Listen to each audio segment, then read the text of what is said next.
Poster നിർമ്മിക്കും, record ഉണ്ടാവും, cycle rally പോവും, ബോധവൽക്കരണ ക്ലാസ് കേൾക്കും അല്ലേ? അപ്പൊ അങ്ങനെ ഓരോ ലഹരി വിരുദ്ധ ദിനങ്ങൾ കടന്നു പോകുമ്പോഴും നമ്മളെടുക്കുന്ന പ്രതിജ്ഞകള് നമ്മുടെ ജീവിതത്തിൽ പ്രാവർത്തികമാക്കാൻ വേണ്ടി നമ്മൾ ശ്രമിക്കണം. ഇവിടെ വളർന്നു വരുന്ന കുഞ്ഞുമക്കളാണ്. അപ്പോ ആ ലഹരി വിരുദ്ധ ദിനത്തിൽ പ്രതിജ്ഞകൾ എന്താണ് പ്രധാനമായിട്ടും? 1987 ഐക്യരാഷ്ട്ര സംഘടന കൈക്കൊണ്ട തീരുമാനപ്രകാരം ജൂൺ 26 ലോക ലഹരി വിരുദ്ധ ദിനമായി ആചരിച്ചു വരുന്നു. ഇന്ന് ലോകം നേരിടുന്ന ഏറ്റവും വലിയ വെല്ലുവിളികളിൽ ഒന്നാണിത്. സമൂഹത്തിൽ നാൾക്കുനാൾ വർദ്ധിച്ചു വരുന്നു ഈ ലഹരി ഉപയോഗം. ക്യാമ്പയിനുകൾ ഇന്ന് സർക്കാർ തലത്തിൽ സംഘടിപ്പിച്ചിരിക്കുകയാണ്. എന്താണ് ലഹരി എന്നുള്ള കാര്യത്തെക്കുറിച്ച് നമ്മുടെ കൊച്ചു കുട്ടികൾ മനസ്സിലാക്കണം.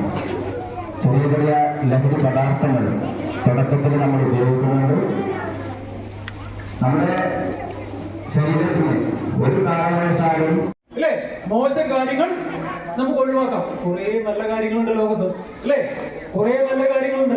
പകരം നമ്മള് സ്കൂൾ പഠിക്കുന്നതിന് വേണ്ടിയിട്ടാ നമുക്ക് നന്നായി വിദ്യാഭ്യാസം കിട്ടി നല്ല രീതിയിൽ ജീവിക്കാൻ വേണ്ടിയിട്ടാണ് നമ്മൾ സ്കൂൾ പോയത്.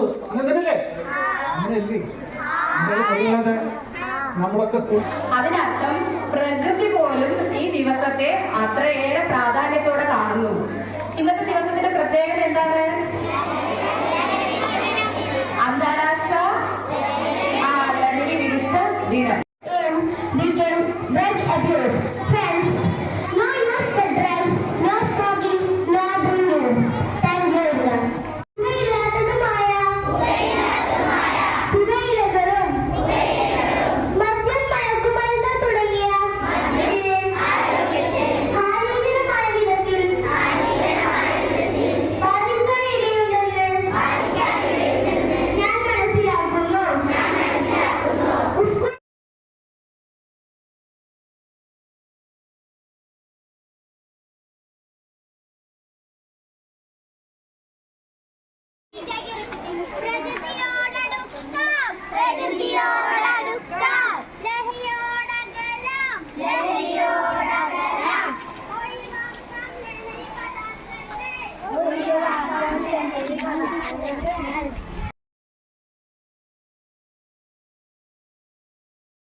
Today is 26 June.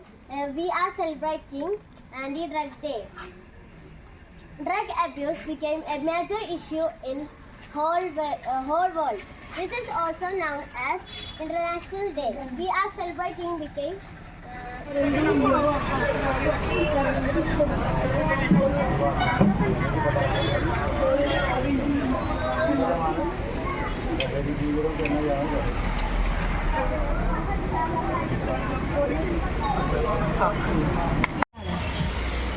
ഇതൊന്ന് വായിക്കുകയാണെങ്കിൽ നന്നായിരിക്കും.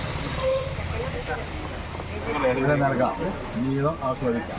ഓക്കെ കേട്ടാ, എല്ലാവരും അത് പഠിക്കണം കേട്ടാ.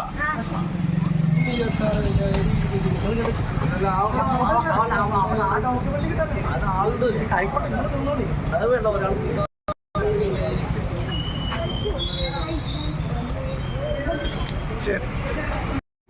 അത് അപ്പം എന്താ നമുക്കത് ആ ചായ കുടിക്കുമ്പോൾ നമുക്ക് എന്താണ് നമ്മുടെ ശരീരത്തിലെ നാഡീ ഞരമ്പുകൾക്കൊക്കെ ഒരു ഉത്തേജനം ഉണ്ടാവും.